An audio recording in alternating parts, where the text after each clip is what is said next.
Topic है वेदांग साहित्य। ये हमारा आज से नया टॉपिक स्टार्ट कर रहे हैं। ठीक है, अभी हमने कल मांडुक्य उपनिषद में पढ़ा था अपराविद्या, परा और अपराविद्या। ठीक है, कल मांडुक्य उपनिषद में पढ़ा था हमने परा और अपरा विद्या। विद्या के कितने भेद कर दिए थे? 2 भेद। तो अपराविद्या यानी जो वेदांग है उसको किस विद्या के अंतर्गत रखा गया है? अपराविद्या के अंदर रखा गया है। यानी वेदों का अध्ययन, वेदांगों का अध्ययन ही अपराविद्या कहलाता है।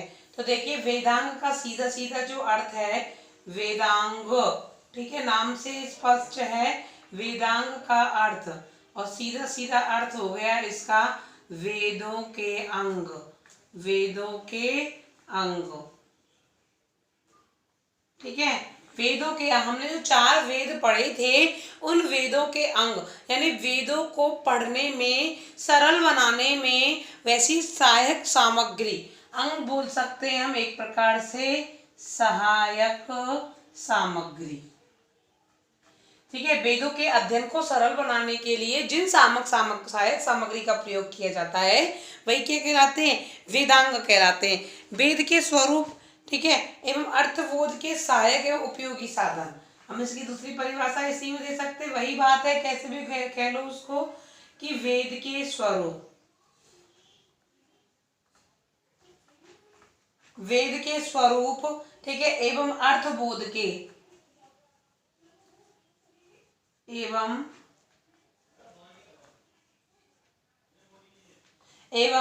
अर्थबोध के सहायक एवं उपयोगी साधन। अर्थबोध के सहायक एवं उपयोगी साधन क्या कहलाते हैं? वेदांग। यानी वेदों के स्वरूप और अर्थ के बोध को, बोध यानी ज्ञान कराने में जो सहायक है, जो उपयोगी है, वही क्या कहलाते हैं? वेदांग कहलाते हैं। अंग्यते ज्ञायन्ते एवं रीते अंज्ञानी।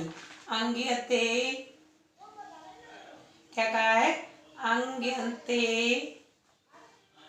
ज्ञायन्ते,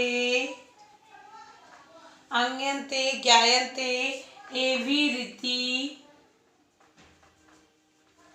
अंगानी। ठीक है, जो क्या करता है, जो अंग्यन्ते ज्ञायन्ते एवं रीति अंगानी, जो क्या करता है, उनके सहायक सामग्री को अंग के रूप में उन्हें ज्ञान करवाता है। ठीक है, वही क्या कहलाते हैं? वेदांग कहलाते हैं। जो वेदों के क्या है, अंग के रूप में प्रकट है, सहायक सामग्री के रूप में प्रकट है, वही वेदांग कहलाते हैं। वेदों की अविकल रक्षा करते हुए, ठीक है, आगे हम इसकी प्रस्तावना ही देखेंगे अभी कुछ थोड़ी देर के लिए। तो वेदों की अविकल रक्षा करते हुए, ये जो वेदांग हैं इनके छोटे छोटे क्वेश्चन जो है पूछ लिए जाते हैं।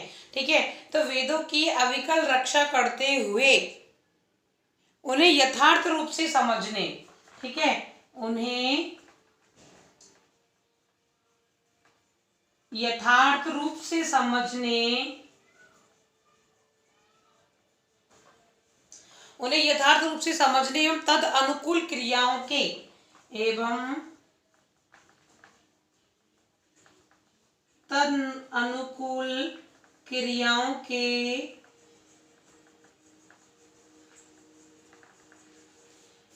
के अनुष्ठान में सहायक हो, क्रियाओं के अनुष्ठान में सहायक हो, उसे ही क्या कह रहा है? इसे वेदांग कहा गया, इसे वेदांग कहा गया। ये एक परिभाषा है। ठीक है, कि वेदों की अविकल रक्षा करते हुए उन्हें यथार्थ रूप से समझने एवं तद अनुकूल क्रियाओं के अनुष्ठान में सहायक जो है उन्हें क्या कहा गया? वेदांग कहा गया। ठीक है, यहाँ पर अंग जो है वो लक्षणा के उपकारक अर्थ में आता है। ठीक है, उपकारक का मतलब है सहायक अर्थ में। देखिए यहाँ पर जो ये अंग शब्द है, यहाँ जो ये अंग शब्द है, ये क्या करता है? अंग लक्षणा शब्द शक्ति सुनी होगी आपने नाम। शब्द शक्ति 3 प्रकार की होती है, अभिधा, लक्षणा और व्यंजना। ठीक है, तो उसी में से ये लक्षणा ली है, तो लक्षणा में भी लक्षणा से उपकारक अर्थ में, उपकारक अर्थ में। ठीक है, तो उपकारक का मतलब है सहायक अर्थ में। किसका मतलब? अंग का मतलब, यानी अंग का मतलब लक्षणा से सहायक अर्थ में प्रयुक्त होता है, उसी को क्या कहा है? वेदांग कहा है। ठीक है, तो यहाँ पर हमने पढ़ लिया मुंडको उपनिषद का। ठीक है, परा अपरा विद्या, तो यहाँ पे आ गया मुंडको मांडुक्य उपनिषद। ठीक है,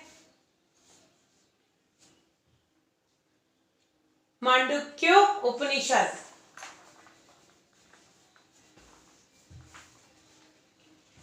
मुंडको उपनिषद, सॉरी मुंडको उपनिषद में हमने लिया है ये, मुंडकोपनिषद में हमने परा और अपरा विद्या का मतलब पढ़ा था कि परा क्या है?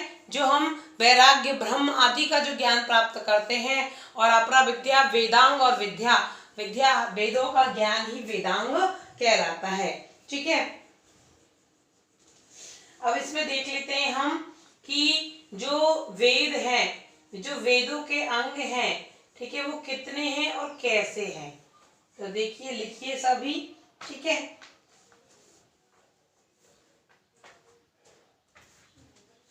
चार वेदों के साथ उनके 6 वेदांगों की गणना करवाई है।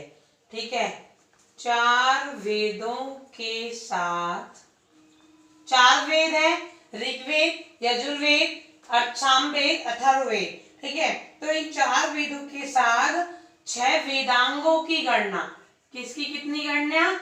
6 वेदांगों की गणना, 6 वेदांगों की गणना कराकर, ठीक है, अपरा विद्या कहा है, अपरा विद्या कहा गया है। इसे सब याद रखेंगे, अपरा विद्या, क्योंकि ये भी प्रश्न में पूछा जाता है कि अपरा विद्या किसे कहते हैं? वेद वेदांगों का ज्ञान ही अपरा विद्या कहलाता है, तो अपरा विद्या कहा गया है। ठीक है, तो हम देखेंगे कौन कौन से हैं। तो अपरा विद्या में कौन से अपरा है? देखिए, तत्रापरा, यहाँ अपरा ऋग्वेद है। ठीक है, अपरा का क्या है? यहाँ वेद है, ऋग्वेद, तो ऋग्वेद, यजुर्वेद, ठीक है, सामवेदो, अथर्ववेदो, अथर्ववेद है। ठीक है, शिक्षा कल्पो व्याकरणो, शिक्षा कल्पो व्याकरणम, शिक्षा कल्पो व्याकरणम, निरुक्त छंदो ज्योतिष्मति, निरुक्त छंदो, निरुक्तम छंदो ज्योतिष्मति। ठीक है, तो यहाँ अपरा विद्या किसको कही है? किस किस की गणना हुई है? ऋग्वेद, यजुर्वेद, सामवेद, अथर्ववेद, और अथर्ववेद इनकी चारों वेदों के साथ शिक्षा, कल्प, व्याकरण, निरुक्त, छंद और ज्योतिष, ये कितने माने गए? 6 वेदांग। कितने माने गए? 6। ठीक है, 4, 5 और 6, ये वेदांग है। शिक्षा, कल्प, व्याकरण, निरुक्त, छंद और ज्योतिष, ये 6 वेदांग कहे गए हैं। ठीक है, और ये सब क्या माने गए? अपरा विद्या माने गए हैं। तो 6 वेदांगों के 3 प्रमुख उद्देश्य हैं। ठीक है, 6 वेदांगों के 3 प्रमुख उद्देश्य, 3 प्रमुख क्या हैं? उद्देश्य हैं। ये भी मोस्ट है आपका उद्देश्य, देख लीजिए। तो 6 वेदांगों के 3 उद्देश्य हैं। तो देखो कैसे कैसे हैं। व्याकरण और निरुक्त, व्याकरण और निरुक्त, तीसरे नंबर का, चौथे नंबर का। जो व्याकरण हमारा वेदांग है और एक है हमारा निरुक्त वेदांग।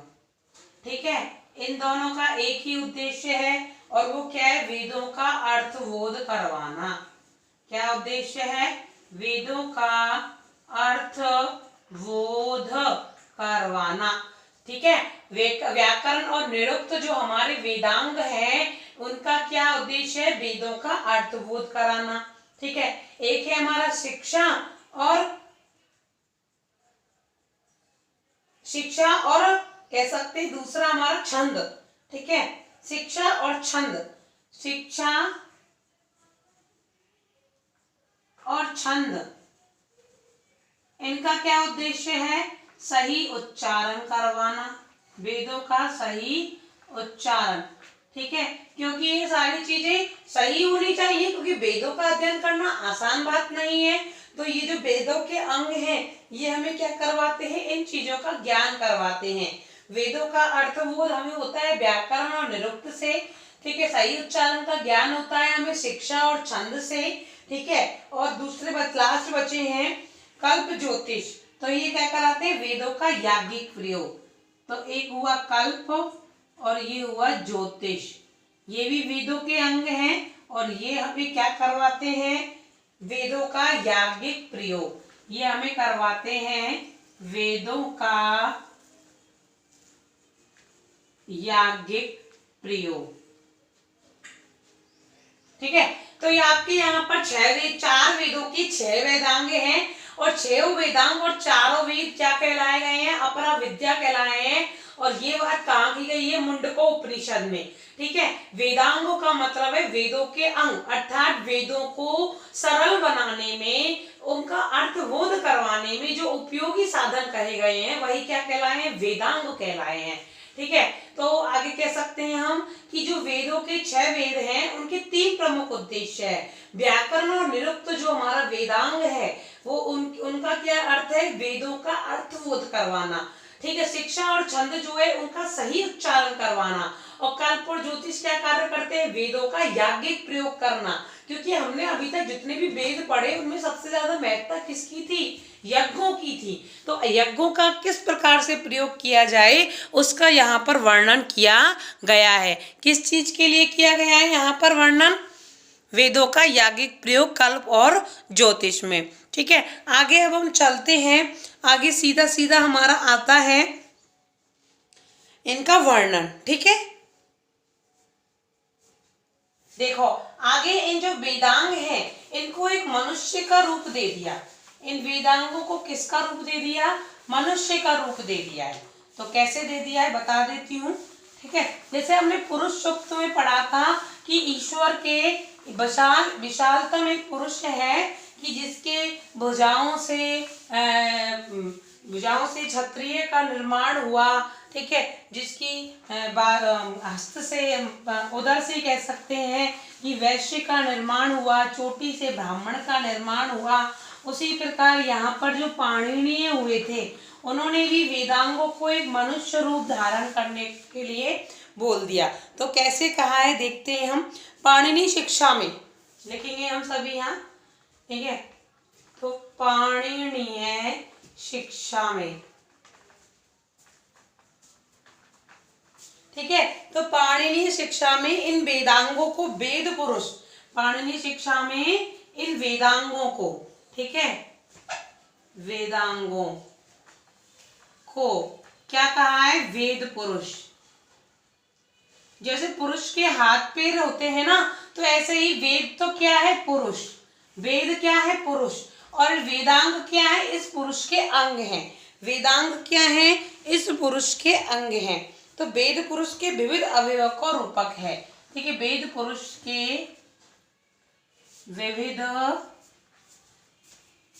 अवयवों का रूपक है।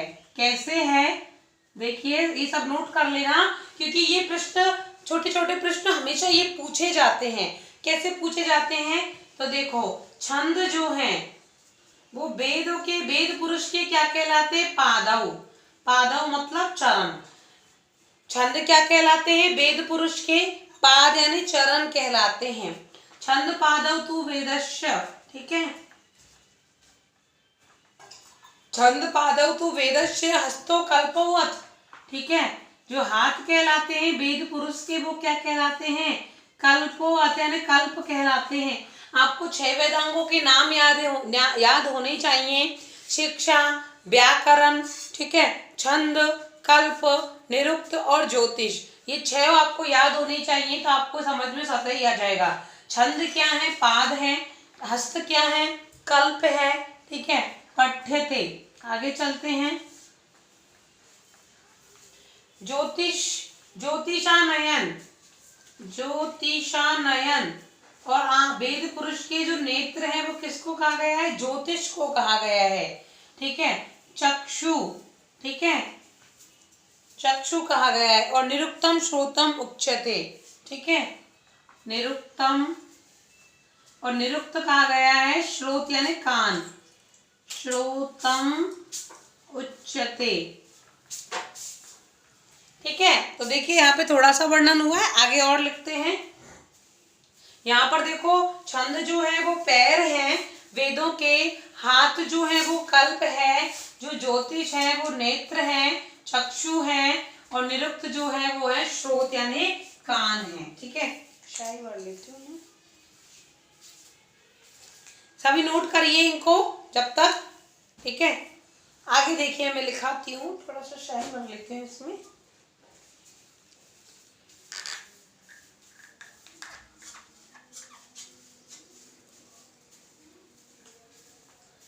ठीक है, तो इस प्रकार आप देखिए आप क्या आएंगे इसमें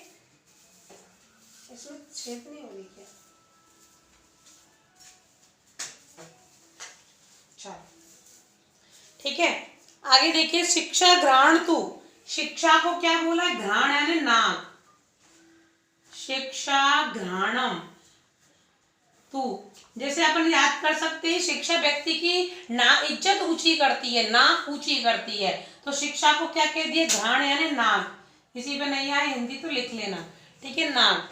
तू वेदस्य, तू वेदस्य, वेदों की, वेद पुरुष की नाक किसको कहा गया है, शिक्षा को।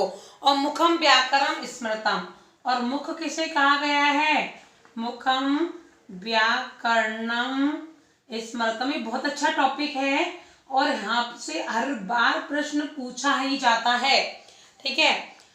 तस्मात् तस्यांग अधीते, तस्मात् सांग, ठीक है,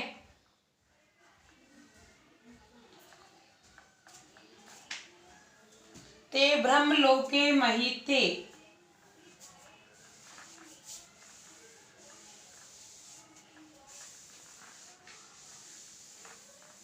ठीक है। तो इस प्रकार कह सकते हैं कि जो अंग है, इन सभी अंगों के कारण जो वेद पुरुष है वो ब्रह्मलोक में और महीते यानी पृथ्वी पर भी प्रकाशित हो रहे हैं। ये जो वेद पुरुष है ये अपने इन वेदों के अंगों के कारण, ठीक है। छंद इसमें अंग कहे हैं, मैं आपको नीचे एक्सप्लेन कर देती हूँ कि छंद जो है वो क्या है, पाद, पाद का अर्थात पैर। वेद पुरुष के हस्त किसे कहे गए हैं, ठीक है, वेद पुरुष के जो हस्त हैं वो कहा गया है कल्प को। कल्प क्या है, हाथ है, ठीक है। ज्योतिष, ज्योतिष क्या है, ज्योतिष है नेत्र, नयन चक्षु, ठीक है। और निरुक्त कहे गए हैं नाक, सॉरी कान, निरुक्त कहे गए हैं कान, ठीक है। शिक्षा कही गई है नाक, घ्राण, घ्राण अर्थात नाक, ठीक है। और मुख कहा गया है व्याकरण को, व्याकरणम या व्याकरण, ये है वेद पुरुष का मुख। 2 4 5 6, ठीक है। तो ये 6 हैं जो आपको सीधे सीधे एग्जाम में डायरेक्टली पूछता है कि वेद पुरुष का मुख किसे कहा गया है। प्रश्न पूछ लिया कि वेद पुरुष का मुख किसे कहा गया है। सबसे ज्यादा व्याकरण के लिए प्रश्न आता है, आप किसी भी किताब को, संस्कृत की बुक को उठा के देख लेना, ऑब्जेक्टिव प्रश्न में आपको मिलेगा कि वेद पुरुष के मुख किसे कहा गया है। 4 ऑप्शन दे देगा, छंद, कल्प, ज्योतिष, व्याकरण, तो उत्तर होगा व्याकरण। ऐसे ही पूछ लेगा वेद पुरुष के कान किसे कहा गया है, तो निरुक्त, ज्योतिष, कल्प, छंद, तो निरुक्त होगा। तो इस प्रकार 4 ऑप्शन होंगे, ठीक है। तो ये आपका यहाँ पर था, इसकी प्रस्तावना कह सकते हैं। अब पहले नंबर पर हम पढ़ेंगे सबसे पहले शिक्षा, क्योंकि मनुष्य की जो इज्जत मानी गई है, नाक मानी गई है, वो मानी गई है शिक्षा। ठीक है, तो यहाँ पर हम सबसे पहले अध्ययन करेंगे वेदांगों में शिक्षा का।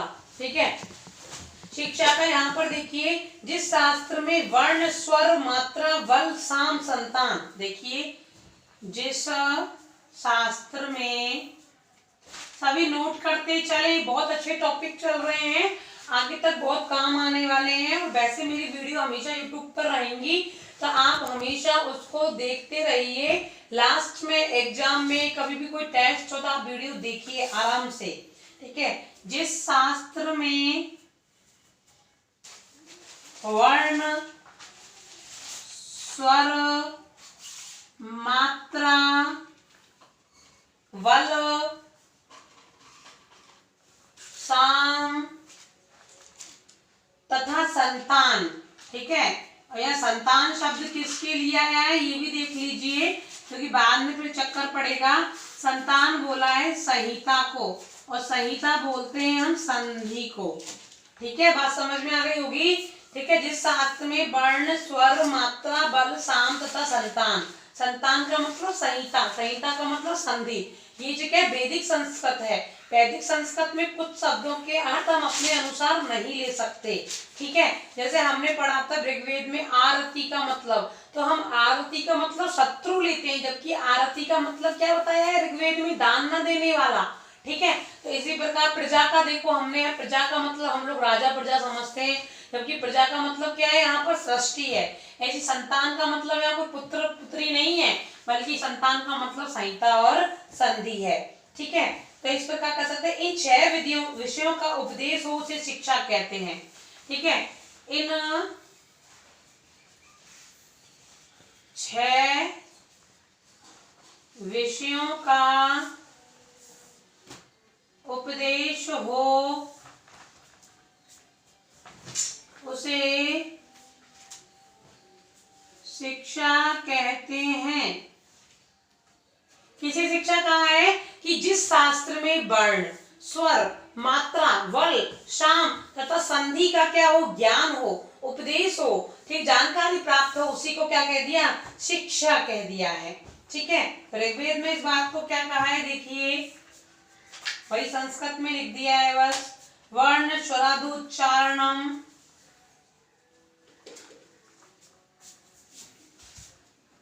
यत्रो उपदिश्यते, यानी वर्ण स्वर उच्चारण के प्रकारों का जहां उपदेश किया जाता है, सा शिक्षा, उसे क्या कहते हैं, सा यानी वह शिक्षा कहलाती है।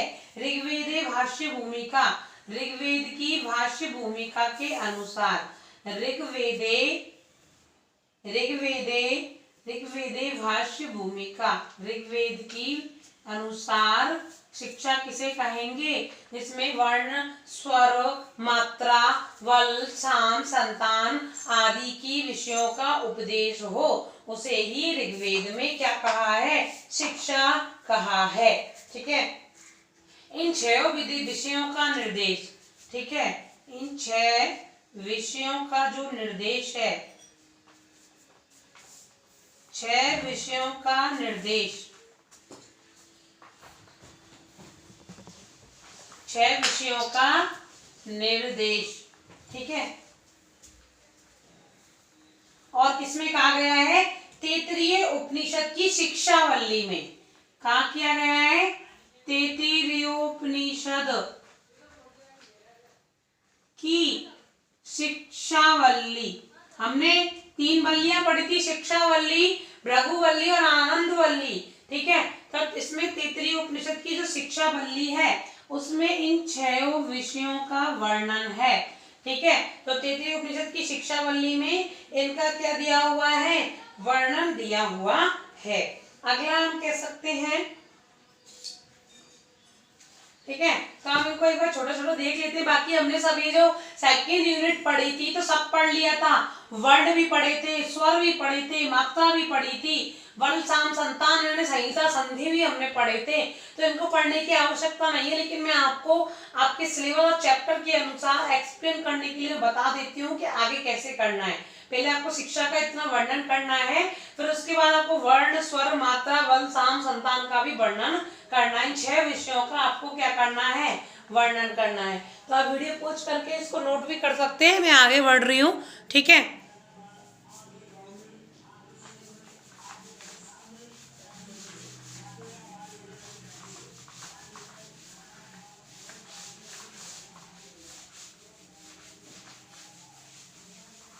तो इसका पहला जो 6 विषयों में जो पहला विषय है वो है वर्ण विषय। शिक्षा के जो 6 विषय माने गए हैं,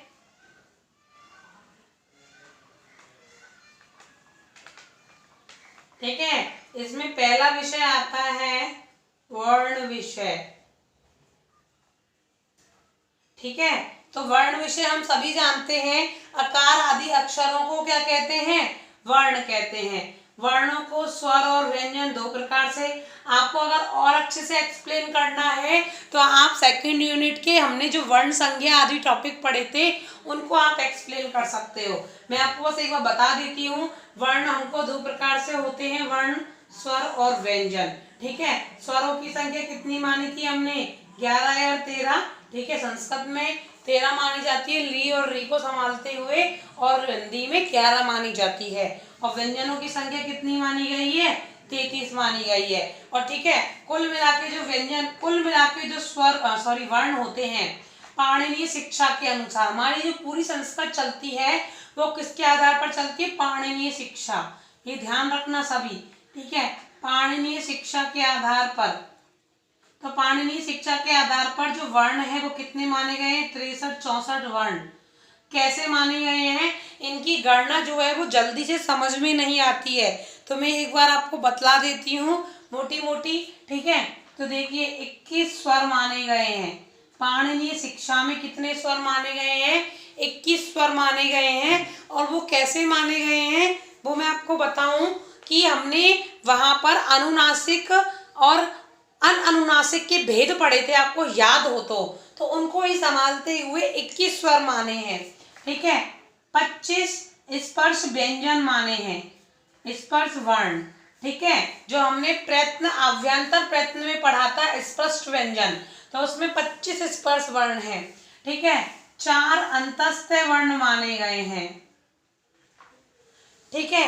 4 उष्ण वर्ण माने गए हैं, ये लिख लेना, मैं आपको बस ज्ञान के लिए लिखवा रही हूँ, वैसे आप इनको एक्सप्लेन भी कर सकते हो, क्योंकि ये जो चीजें हैं ना इसमें क्या होता है कि बच्चे बस याद तो कर लेते हैं 63 और 64 वर्ण है, लेकिन कई बार कई टीचरों ने भी इसको क्या है संभाल कर देखा कि कैसे 63-64 वर्ण होते हैं, तो जल्दी से इनका वर्णन नहीं मिलता है, ठीक है। तो आप लिख लीजिए 4 यम होते हैं, ठीक है। 4 यम का मतलब होता है कि जो यह है उनके ऊपर जैसे ये बिंदी, ये चंद्र बिंदु, ठीक है, इस प्रकार की मात्राएं लगाकर बना दी हैं।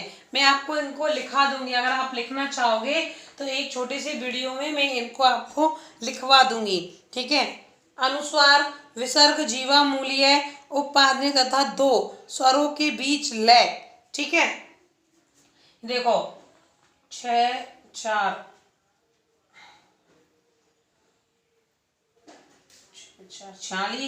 46 और 4 50, 50 और 4 54, 54 और 4 58, ठीक है। 58,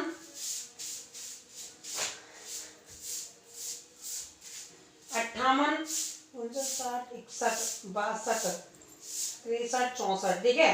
फिर 4 आयाम हो गए, एक हो गया आपका अनुस्वार,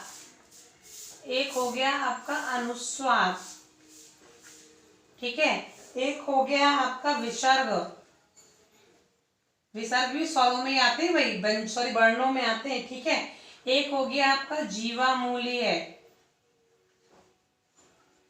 एक हो गया आपका उपपद्यमानीय, ठीक है। एक और हो गया आपका 2 स्वरों के बीच का लय, ठीक है, 2 स्वरों के बीच का लय, ये आपको माहेश्वरी सूत्रों में मिलेगा, ये लय ध्यान से पढ़ना, तो पता चल जाएगा कि ये लय कौन सा है। ठीक है, तो दो स्वरों के मध्य का लय, एक हो गया आपका प्रलुप्त लय को मिलाना, एक हो गया आपका ये वाला रे, और ये कैसा में रे माना गया है, प्रलुप्त। ठीक है, तो ऐसे करके आपकी संख्या हो गई 64, वैसे मानी गई है 63। तो 21 स्वर, 25 स्पर्श व्यंजन, 4 अंतस्थ, 4 उष्ण, 4 यम, 1 अनुस्वार, 1 विसर्ग, 1 जीवामूलीय, 1 उपपदमानीय और 2 स्वरों के बीच का लय और एक प्रलुप्त री, इनको मिलाकर के आपके स्वरों की वर्णों की संख्या हो जाती है 64। ठीक है, अगला आपका दूसरा विषय आता है इसमें स्वर विषय। ठीक है, वही वर्णन है यहाँ पर। तो स्वर को भी दो प्रकार से विभाजित किया है। आप कहोगे 21 स्वर कैसे हो गए, तो देखो ये आ रहे उदात्त, अनुदात्त और स्वरित। ठीक है, तो इस प्रकार 3 भागों में बांट दिया है। तो इन्हीं भागों को मिलाकर के कुल जो स्वरों की संख्या बताई है पाणिनि ने, वो 21 बताई है। ठीक है, बाकी आपको ऐसे 21 याद रखने की आवश्यकता नहीं है, आपको तो वही 13 याद रखनी है। बस ये 13, 64 और 63 को क्लियर करने के लिए ही इनको 21 स्वरों में विभाजित किया गया है। ठीक है, दूसरा ये उदात्त, अनुदात्त, स्वरित हो गया, इनको पढ़ने की ज्यादा आवश्यकता नहीं, क्योंकि हमने ये वहां सब पढ़ लिए थे। उच्चैरी उदात्त है, निच्चैरी अनुदात्त है और समाहार स्वरित है। तो आप इनका एक्सप्लेन सेकंड यूनिट में से लेके कर सकते हो। तीसरा आता है मात्रा। ठीक है, तो मात्रा भी कितनी मानी गई है, 3 प्रकार की मानी गई है। ठीक है, एक हो गई आपकी ह्रस्व, एक हो गई आपकी दीर्घ और एक हो गई आपकी विलुप्त। ठीक है, चौथा हम कह सकते हैं वल। वल जो है वो क्या है, हमने बल किसके रूप में पढ़ा, अब देख लीजिए यहाँ पर, ध्यान रखना इसे। बल जो है हमने उच्चारण स्थान पढ़े थे, बल पढ़ा था हमने उच्चारण स्थान, मतलब जितने भी उच्चारण स्थान है वो किसके अंतर्गत आएंगे, बल के अंतर्गत। और जितने भी हमने प्रयत्न पढ़े हैं, प्रयत्न कितने पढ़े थे, 2 में भी प्रयत्न जो पढ़े थे हमने अभ्यंतर और बाह्य। ठीक है, मैं आपको बहुत शॉर्ट में समझा रही हूँ, क्योंकि ये जो हमने सब सेकंड यूनिट में पढ़ लिए थे, तो यहाँ टाइम वेस्ट करने का कोई मतलब नहीं है। ठीक है, ये सब व्याकरण के टॉपिक हैं जो हम इसमें शामिल कर रहे हैं इनको। तो बल के अंदर हम उच्चारण स्थान पढ़ेंगे, उच्चारण स्थान 8 है। ठीक है, और 10 भी है, आपको जो इच्छा हो जिससे याद कर सकते हो। प्रयत्न माने हैं 2, आभ्यंतर और है बाह्य प्रयत्न। आभ्यंतर प्रयत्न 5 है और बाह्य प्रयत्न 11 है। ये आगे आपके बल के अंतर्गत। छठवा आता है आपका साम। साम का मतलब आप सभी जानते हैं, ये सामवेद से लिया गया शब्द है जो गीतों के यानी गायन कला में काम आता है।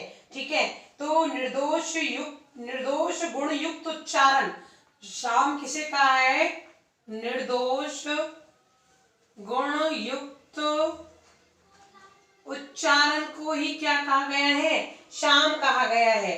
ठीक है, यानी जो निर्दोष हो और गुण से युक्त हो, ऐसा उच्चारण ही क्या कहला गया है, शाम कहला गया है। उच्चारण के 6 दोष होते हैं, आप सब इनको नोट कर लेंगे, ये थोड़ा अच्छा है। ठीक है, उच्चारण जब व्यक्ति, हर कोई व्यक्ति जब करता है तो उसमें 6 दोष माने गए हैं। उच्चारण के कितने दोष माने गए हैं, 6 दोष। तो सभी नोट करेंगे इनको। ठीक है, कौन कौन से, पहला है गति युक्त, यानी जल्दी जल्दी बोल जाना, कभी कभी जैसे मैं बोल जाती हूँ। ठीक है, तो गति युक्त। दूसरा है शीघ्रता से बोल जाना। ठीक है, यानी बोलने में गति पकड़े रखना, शीघ्रता से किसी बात को भूल जाना। तीसरा हो गया सिर हिलाकर बोलना, ये भी एक प्रकार का दोष माना गया है कि व्यक्ति सिर हिला हिला के बोलता है। ठीक है, तो वो क्या है, दोष है। चौथा यहाँ पर कह सकते हैं हम यथालिखित। ठीक है, चौथा है यथालिखित।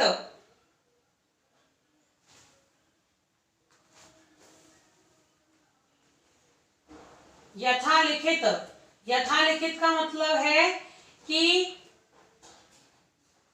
बिना ज्ञान के नकल कर लेना। चलिए, ठीक है, शुद्धि और अशुद्धि, शुद्धि अशुद्धि विचार रहित होकर लिखना।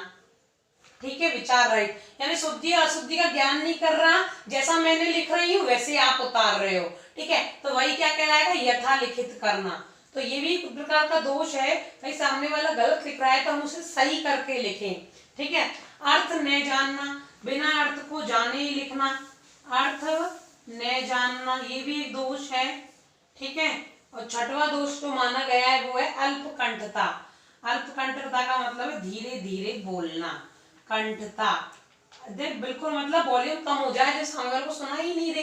ठीक है, तो ये हुए आपके 6 दोष, और 6 ही क्या माने गए, गुण माने गए। तो आप इनको नोट कर लेना, ये टॉपिक बहुत अच्छा टॉपिक है जो व्याकरण से आपका मेल खाता है। ठीक है, तो हमारा अगला पढ़ेंगे उच्चारण के 6 गुण।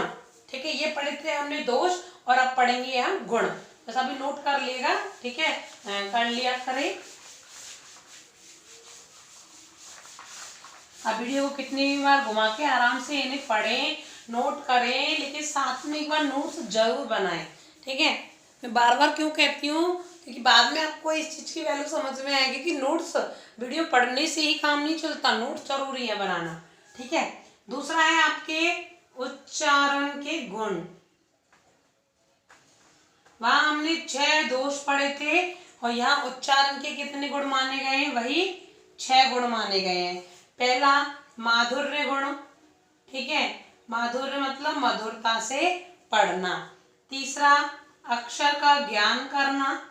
ठीक है, अक्षर ज्ञान करना, सुंदरता से अक्षर को निर्माण करना। ठीक है, पदक्षेप, पदक्षेप, पद का विक्षेप करते हुए उसे बोलना।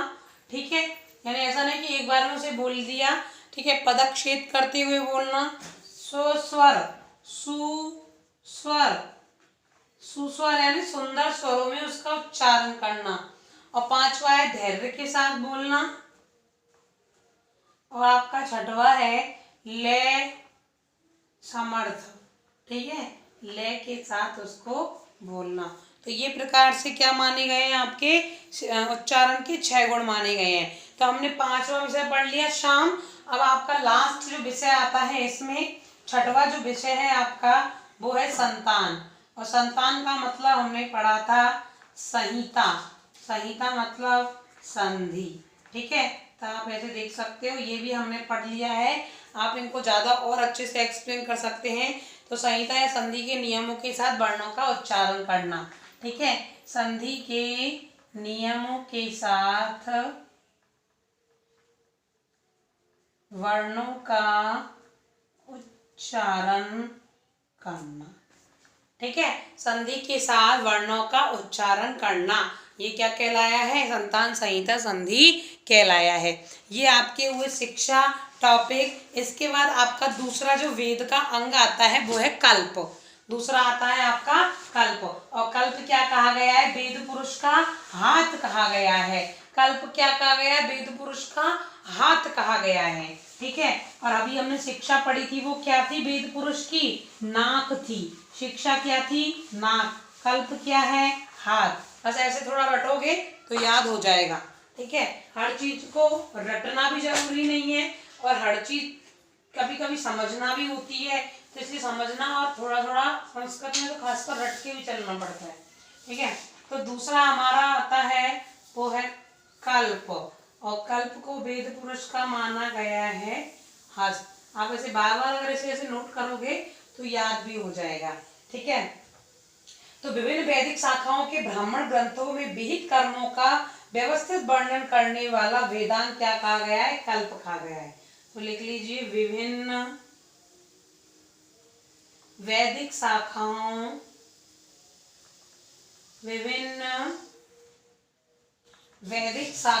के ब्राह्मण ग्रंथों, विभिन्न वैदिक शाखाओं के ब्राह्मण ग्रंथों में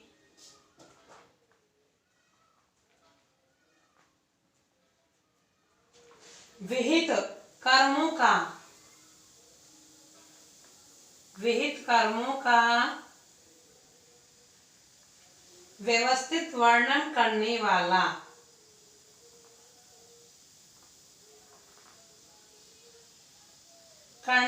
वेदांग। कल्प कहा गया है, कल्प कहा गया है। ठीक है, तो विभिन्न वैदिक शाखाओं के ब्राह्मण ग्रंथों में विहित कर्मों का व्यवस्थित वर्णन करने वाला वेदांग कल्प कहा गया है। ठीक है, इसकी संस्कृत लिख लीजिए, कल्पो वेद विहिता नाम, कल्पो वेद विहिता नाम कर्मणाम कर्मणाम अनुपूर्वेन, कर्मणाम मानुपूर्वेन,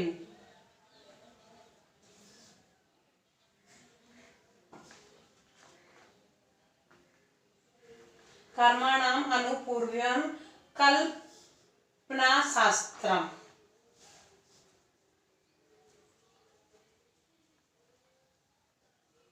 ठीक है, वही बात है ऊपर की वैदिक जो भी शाखाएं हैं, ब्राह्मण हैं, उनके कर्म ग्रंथों में जो विहित कर्म है उनको व्यवस्थित करने के लिए वेदांग कल्प की बात कही गई है। ठीक है, ये जो कल्प है, ठीक है, इसमें 4 सूत्र माने गए हैं, ये भी आपको याद करने हैं। ठीक है, पहला सूत्र आता है इसमें श्रोत सूत्र। ठीक है, दूसरा सूत्र आता है अपना ग्रह सूत्र,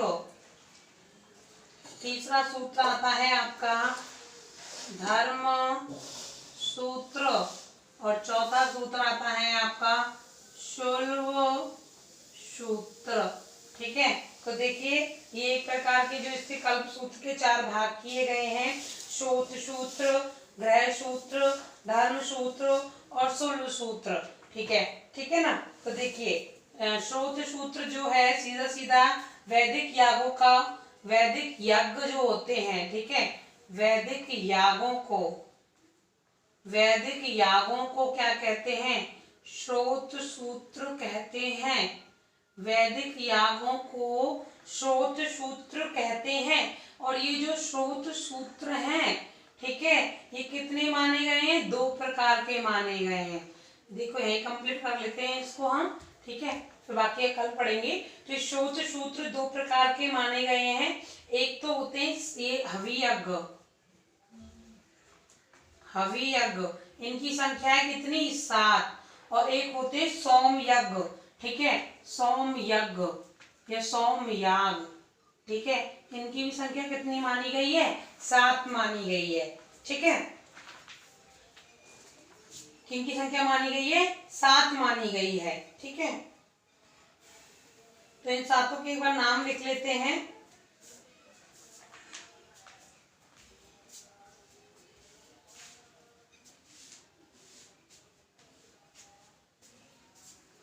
तो हवि यज्ञों के नाम लिखेंगे आप, अग्न्यधान,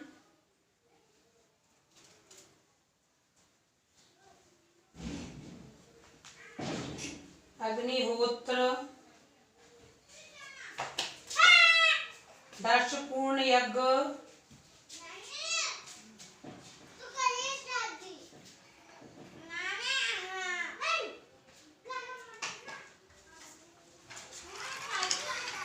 ठीक है, ऊपर लिख देते हैं तक, सोमयाग लिख लो आप, ऊपर लिख देते हैं इनको अलग से।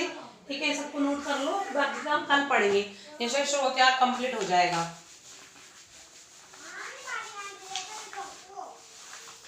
अच्छे से लिख लो, थोड़ा सा नीचे लिखने में नहीं आ रहा था ठीक से। ठीक है, दोबारा लिख लेंगे हम। तो ये 7 हवि यज्ञ माने गए हैं, यहाँ लिख लो 7 हवि यज्ञ याग। ठीक है, और ये माने गए हैं आपके 7 ही सोमयाग। इनको सबको नोट कर लेना भाई। ठीक है, तो देखो आपकी जो 7 है वो देख लो, अग्न्यधान, अग्निहोत्र,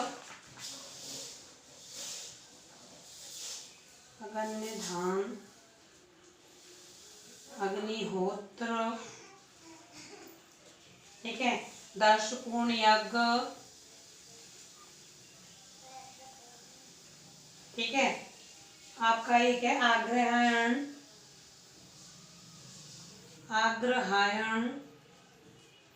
चातुर्मास्य,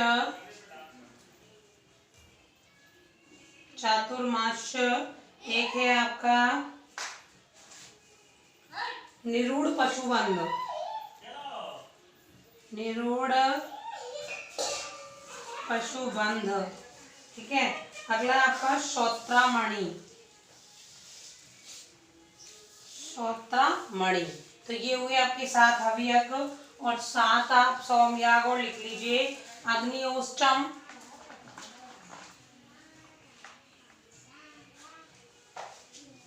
अग्निओष्टम,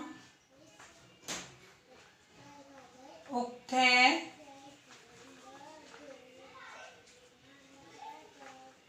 ठीक है। एक है आपका षोडशी, एक है आपका वाजपेय, एक है आपका अतिरात्र और एक है आपका आप्तयोमी, आप्तोयमी। ये 6 हुए ना, 2 4 5 6 7। कौन सा छोटा? उक्त, अग्निओष्टम। अच्छा ये छोटा अगन्योष्ट, एक छोटा ये अगन्योष्ट।